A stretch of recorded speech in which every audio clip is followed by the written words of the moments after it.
नमस्कार साथियों, आज हम अनुपात एवं समानुपात के कुछ महत्वपूर्ण प्रश्न करेंगे। चलिए स्टार्ट। और डिस्प्ले पर आपको पहला क्वेश्चन दिख रहा होगा। देखिए इसमें क्या कहा गया है, चार आपको अनुपात दिए हैं, इसमें एक आपका मिसिंग दिया है, इसमें आपको x का मान बताना है कि x का मान क्या होगा। ठीक है, तो देखिए इसको करेंगे। जैसे क्वेश्चन दिया है कि 0.75 अनुपात x अनुपात समानुपात 5:5। मैंने आपसे कहा था कि जहां कहीं भी समानुपात का चिन्ह लगा होता है उसका मतलब होता है बराबर। इस साइन का मतलब जब भी ये चार बिंदु आपको इस साथ दिख जाती है तो उसका मतलब क्या होता है, बराबर। जब दो अनुपात एक साथ दिखते हैं अपन तो उसका मतलब क्या होता है, अपमान में वैल्यू को लेता है।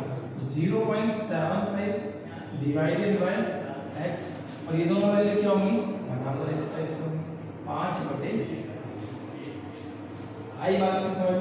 अब आगे क्या करना है, हमको इसको क्रॉस मल्टीप्लाई करना और सॉल्व करना। x का मान कैसे ज्ञात करना है, इसको यहाँ पे लेके जाओ, इसको यहाँ लेकर जाओ, तो 0.75 × 8 = 5 × x बराबर x is equal to 0.75 multiply by 8 divide by 5। ये 5 यहाँ पर जाएगा इक्वल, तो 5 से ये वैल्यू बढ़ जाएगी 0.15 बार, क्योंकि 15 में कितना होता है आपका 75। 0.15 में यदि हम गुणा करते हैं 8 का तो मान किसका आ जाएगा, x का। तो 15/8 होता है आपका 120। दो अंकों के बाद क्या लगी आपकी डेसिमल, तो यहाँ पे क्या लग जाएगा दशमलव। x बराबर मान क्या हो जाएगा 1.20, या फिर इसी को आप और करके सकते हो, क्योंकि दशमलव के बाद में जीरो का कोई अर्थ नहीं होता है, इसलिए इसका आंसर क्या होगा 1.2, जैसा कि आपको ऑप्शन में दिख रहा होगा। तो इस पहले क्वेश्चन का आंसर क्या होगा अपना, x का वैल्यू 1.2 इसका अपना सही आंसर होगा। अगला क्वेश्चन लगा दीजिए। अब देखिए इस अगले प्रश्न में आपको ये बात ध्यान रखना है, इसमें क्या कहा है इसमें आपसे कि आपको 3 अनुपात एक साथ दिए, p अनुपात q, q अनुपात r, r अनुपात s, और आपसे पूछा है कि p अनुपात s क्या होगा, पहला वाला और आखिरी वाले का अनुपात क्या होगा। तो जब जिस अनुपात की बात की हम उसी के संदर्भ में इस क्वेश्चन को हल करेंगे। तो चलिए सबसे पहले जो अलग अलग आपको अनुपात दिए हैं चारों वैल्यू, उनको एक साथ लिखिए आप यहाँ से। p अनुपात q अनुपात r अनुपात s, और हमें निकालना क्या है, p और q का रेशियो निकालना है। सबसे पहले जो पहली वैल्यू दी है p और q, ये आंसर कितना दिया है क्वेश्चन में, ये दिया है 8:15, 8:15। फिर बोला है आपसे q और r का, जो कितना दिया है हमको 5:8। उसके बाद में r और s का दे रखा है 4:5। ये बात आप विशेष तौर पर ध्यान रखना, जब हमें अनुपात एक के बाद एक कंटिन्यू दी जाते हैं, जैसे p q का दे दिया, q r का दे दिया, r s का दे दिया, उस केस में हमें क्या करना होता है, जो गैप आपके भरे होते खाली होते हैं उनको उसी गैप से भरना होता है जो उसके सामने संख्या लिखी होती है। और पहले वाले अनुपात को पहली लाइन में, दूसरे वाले अनुपात को दूसरी लाइन में, और तीसरे वाले अनुपात को तीसरी लाइन में। यदि मान लो एक अनुपात और होता तो उसको हम यहाँ से लेते चौथी वाली लाइन को रख करके। ठीक है, ये बात आप इसको विशेष तौर पे, यहाँ पे ये इसके आर के नीचे खाली है, यहाँ पे ये वाली जगह खाली है, तो यहाँ पे हम इसको करेंगे, इसका ये रद्द कर देंगे 15, और 15 ये क्या जाएगा आपका, ये भरा जाएगा इससे 8 से, ये पीछे भरा जाएगा इससे 5 से, ये पीछे भराएगा 4 से, और यही 4 क्या होगा आपका आगे आएगा। ठीक है, अब क्या करना है, क्वेश्चन में पूछा है कि p और s का अनुपात क्या होगा। अब देखिए इनका सबका आपस में क्या करते हैं अपन, ये तीनों संख्याओं गुणा करते हैं, फिर इन तीनों संख्याओं गुणा करते हैं, ऐसे करके इन तीनों संख्याओं का आपस में गुणा करते हैं तो इन चारों का अनुपात मिल जाता है। देखिए मैंने आपको हमेशा ही ये बात समझाई क्लास में, कई बार मैं आपसे कहता हूँ कि गुणा हमें कभी भी नहीं करना चाहिए संख्याओं का, क्योंकि गुणा करने से संख्या बहुत बड़ी हो जाती है, हमें संख्याओं को सरल करना है। अब मुझे बताइए यहाँ से p का मान कितना होगा, हम यहाँ पर इन तीनों की गुणा करने वाले हैं, तो p का मतलब कितना होगा 8 गुना 5 गुना 4। अब किसका पूछा उसने अपन से, s का पूछा, s की वैल्यू अनुपात लगा लो इसमें 15 गुना 8 गुना 5। अब क्या करना है आपको, देखो गुणा करते हैं तो संख्या बड़ी बन जाती है, सरल करके छोटी करना। देखो 5 से 5 क्या हो गया, कैंसिल हो गया। 8 से 8 क्या हो गया, कैंसिल। देखो सामान्य तरीके से इजीली आपका आंसर आ गया। नहीं तो आप पहले यदि गलती से इसका इसमें गुणा करते, फिर इनका समय गुणा करते, फिर उसको काटते, तो ऐसे में क्या होता है आपका समय बहुत ज्यादा लगा। क्वेश्चन आपको डिस्प्ले पे दिखेगा अभी। इसमें आपसे पूछा है 5 8 बार 15 का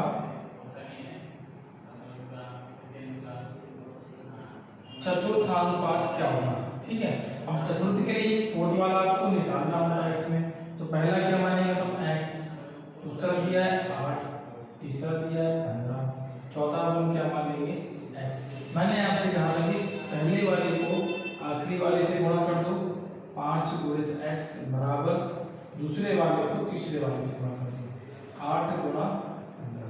5 से ये वैल्यू कट जाएगी 3 बार, और x का मान निकल आएगा 8 दिया 24। देखो यहाँ पे, तो ये 5 8 और 15 का चतुर्थानुपात क्या हो जाएगा, आपका आंसर 24 हो जाएगा। ऑप्शन में आपको दिया है, ऑप्शन नंबर क्या होगा आपका 24 आपका आंसर हो जाएगा। ठीक है, चलिए अगले क्वेश्चन की तरफ बढ़ते हैं। नेक्स्ट क्वेश्चन लगा लीजिए।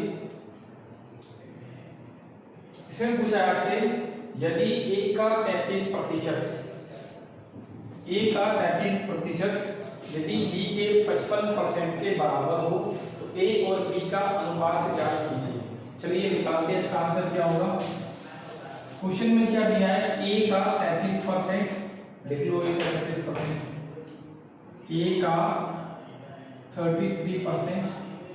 उसने कहा कि ये वाली वैल्यू आपकी बराबर है किसके, b के 55% के। सॉल्व करेंगे तो का मतलब क्या होता है, मल्टीप्लाई करना। 33% बराबर b का 55%। अब देखो यहाँ से क्या होगा, परसेंटेज से परसेंटेज कैंसिल हो जाएगा, 11 से 3 बार, 11 से 5 बार, तो ये वैल्यू क्या बनेगी, 3a बराबर 5b। a आपका इधर, b आएगा आपका इसका 5:3। तो आपका आंसर क्या होगा, 5:3 will be your आंसर। ठीक है, तो कुछ ही बेसिक से क्वेश्चन है जो आपको आना चाहिए, इनको अपन आज प्रैक्टिस कर रहे हैं। कल अपन ने कुछ बेसिक जाना था, आज अपन इसके क्वेश्चंस कर रहे हैं। चलिए नेक्स्ट क्वेश्चन लगा लीजिए।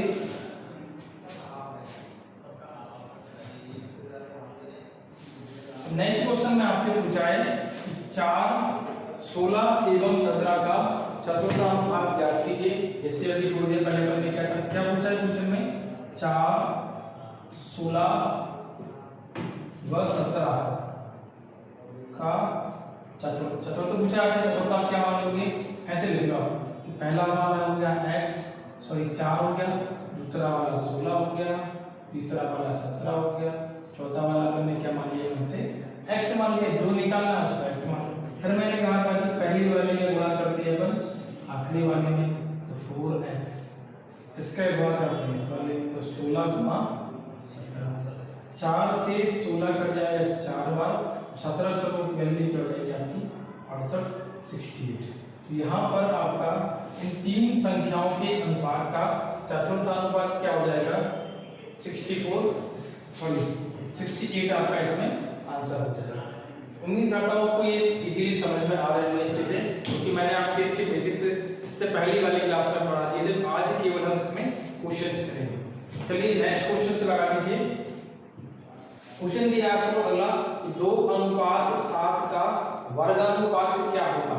मतलब अपन को इसका डुप्लीकेट रेशियो फाइंड करना है, क्या होगा। तो डुप्लीकेट रेशियो के लिए मैंने आपको बताया था कि जो भी आपको अनुपात दिया हो, यदि हमें उसका वर्गानुपात निकालना हो तो हम उस अनुपात का दोनों तरफ क्या कर देंगे, स्क्वायर कर देंगे, और उसका क्या निकल जाएगा, डुप्लीकेट रेशियो। 2 2 जा हो जाएगा 4, 7 7 जा कितना जाएगा 49। तो ये क्या हो जाएगा, इसका डुप्लीकेट रेशियो हो जाएगा, जो कि आपके ऑप्शन में दे रहा है इसमें। तो इसका आंसर क्या होगा, 4:49 इसका सही आंसर। ठीक है, चलिए अगला क्वेश्चन करते हैं। अगला क्वेश्चन लगा लीजिए। क्वेश्चन में आपसे अगला पूछा है 7:5 का घनानुपात मतलब हमें इसका ट्रिपलेट निकालना है। अभी क्या पूछा था, डुप्लीकेट पूछा था अपन से कि वर्गानुपात क्या होगा, अवन से घनानुपात पूछा है तो क्या करेंगे, कहा था अपन उसकी 3 करेंगे। तो 7:5 का ट्रिपलेट क्या होगा, तो क्या कर देंगे पावर 3 पावर 2।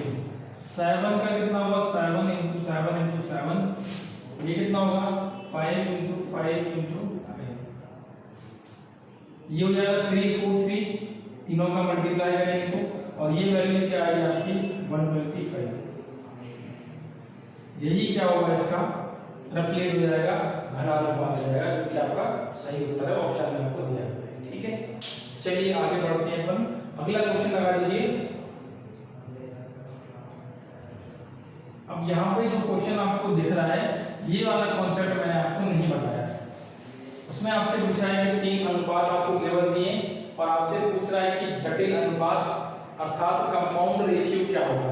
अब जटिल अनुपात निकालने का तरीका क्या होता है, सबसे पहले जो भी आपको क्वेश्चन दिया उसको नोट कर लो आप। यहाँ पे आपको पहले दिया है 2:7, पहला वाला अनुपात दिया है, फिर उसने कहा है इसे 5:3, फिर दिया है क्वेश्चन में 4:7। इन तीनों का हमें जटिल अनुपात निकालना है। देखिए जटिल अनुपात का मतलब क्या होता है, या तो आप इनको मिक्स करके एक साथ कर लो, मतलब इसके इस तरफ वाले अनुपात एक तरफ, नीचे वाले अनुपात एक तरफ। जैसे इसको लिखने के लिए क्या होगा 2/7, ये कितना होगा 5/3, ये कितना होगा 4/7।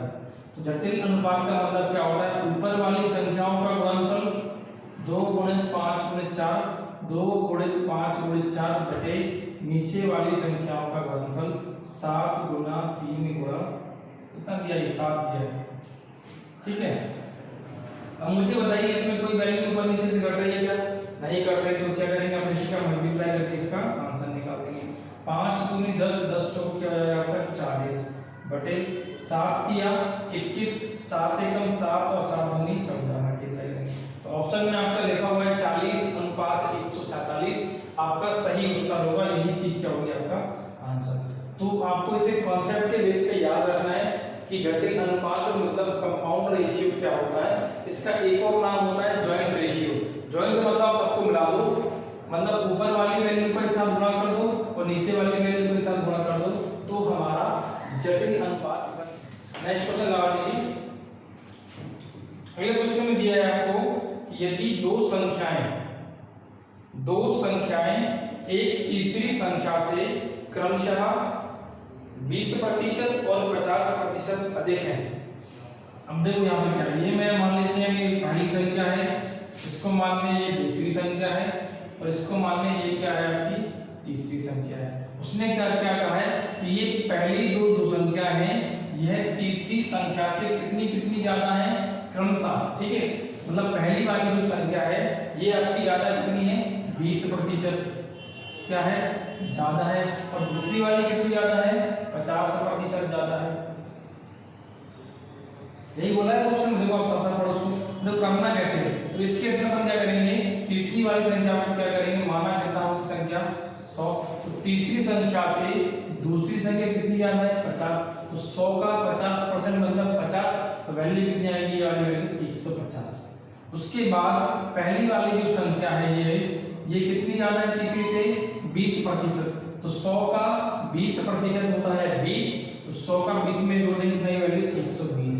अब अंत में उससे हमसे पूछा है कि पहली संख्या और दूसरी संख्या का इन दोनों का अनुपात क्या होगा। अनुपात में 0 से 0 कट जाएगा, आंसर क्या आएगा 12:15। और भी कट जाएगा तो 3 से काट दो, 3 चौक को 12, 3 5 से 15। सही उत्तर होगा हमारा 4:5, जो कि हमारे इस प्रश्न का सही आंसर होगा। ठीक है,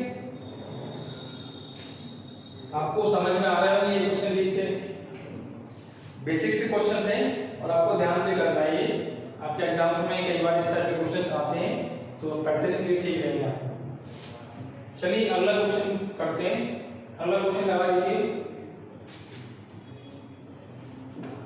ये क्वेश्चन जो आप देख रहे हैं बोर्ड पे, ये क्वेश्चन थोड़ा सा टिपिकल हो जाता है, देखने से बच्चों को लगता है कि बहुत ज्यादा कठिन होगा, लेकिन ऐसा होता नहीं है। उसमें क्वेश्चन इजी है वो, बस थोड़ा देखने में लगता है कि बहुत ज़्यादा कॉम्प्लिकेटेड हो गया और बच्चे इसमें क्या होते हैं कई बार थोड़ा जाते हैं। अब एक बार ट्राई करके देखिए, कर रहे हो कि आप देखिए, अभी तक क्वेश्चन को लिखता हूँ थोड़ा। इसमें आपको दिया है गिवन में कि P अनुपात Q अनुपात R का जो मान आपको दिया है वह कितना है, 2 अनुपात 3 अनुपात 4। समझ में आ रही बात? क्या बोल रहा है बच्चे, PQ R का अनुपात आपको क्वेश्चन में गिवन दिया है। फिर बच्चे वो कह रहे हैं कि आप हमें बताओ P बटे Q का अनुपात, Q बटे R का अनुपात, R बटे P का अनुपात में आंसर क्या होगा, ये हमें उसका आंसर याद करना है। सबसे पहले देखिए इसको कैसे करते हैं। अब मुझे बताइए 3 संख्याएं अनुपात में है और बीच में बराबर का साइन लगा है, तो यहाँ से P का मान कितना हो जाएगा 2, Q का मान कितना हो जाएगा 3 और R का मान कितना हो जाएगा 4।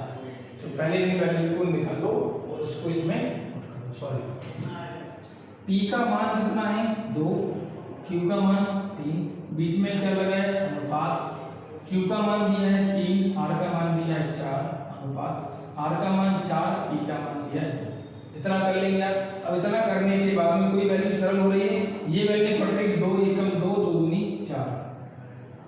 ठीक है, तो मैं ले दूं उसको मिटा के 2 के ना, क्योंकि ये कट जाएगा, 4 कट जाएगा तो ये 2 बचा।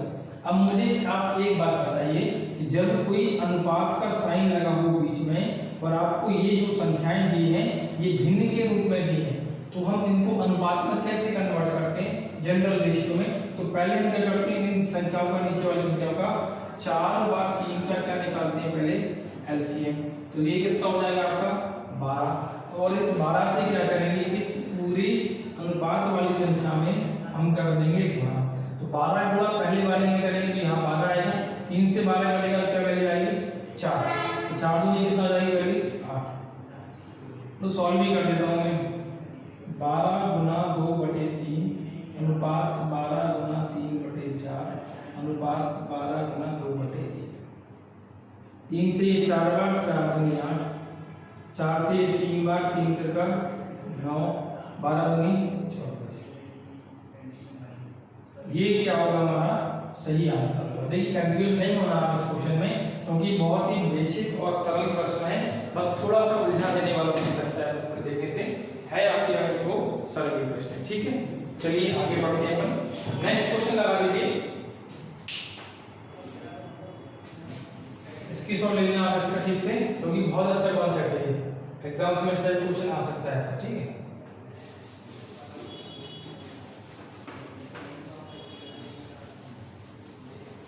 अब अगले क्वेश्चन में आपको राशि को बांटना सिखवाया है कि क्या कहा है उसमें कि 4 लोग हैं ABCD, चारों के अनुपात दिए हैं और कुल आपको क्या बोला है उसमें कि यदि C जो व्यक्ति है D से 1000 रुपए ज्यादा पाता है, मतलब C को D से 1000 रुपए ज्यादा मिल रहे हैं, तो हमें आपको बताना है कि B को कितना पैसा मिलेगा इसमें, मतलब B को कितना भाग मिलेगा ये हमको उसमें बताना है। तो चलिए देखिए कितने लोग हैं, मतलब 4 लोग हैं, चारों के पहले अनुपात लिख लो आप यहाँ पे ABCD।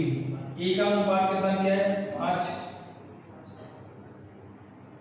2, 4 और 3।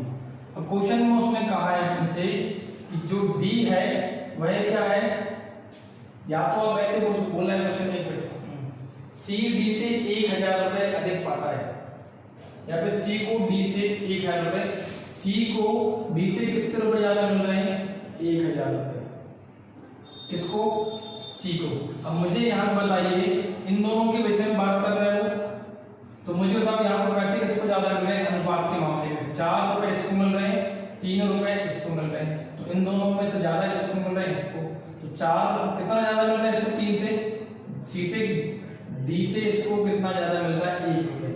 एक रेशियो का मान कितना हो जाएगा, और रुपयों में ये राशि कितनी है 1000 रुपए। एक रेशियो का मान जब 1000 रुपए है तो B को कितने रुपए मिलेंगे, B का कितना दिया अनुपात 2 रेशियो, तो 2 रेशियो का मतलब कितना हो जाएगा 2 × 1000। आपका सही उत्तर क्या होगा 2000 रुपए, ये आपका क्या होगा आंसर हो जाएगा। ठीक है, ठीक है, आज के लिए हम इतना ही पढ़ते हैं और उम्मीद करता हूँ कि आप इस वीडियो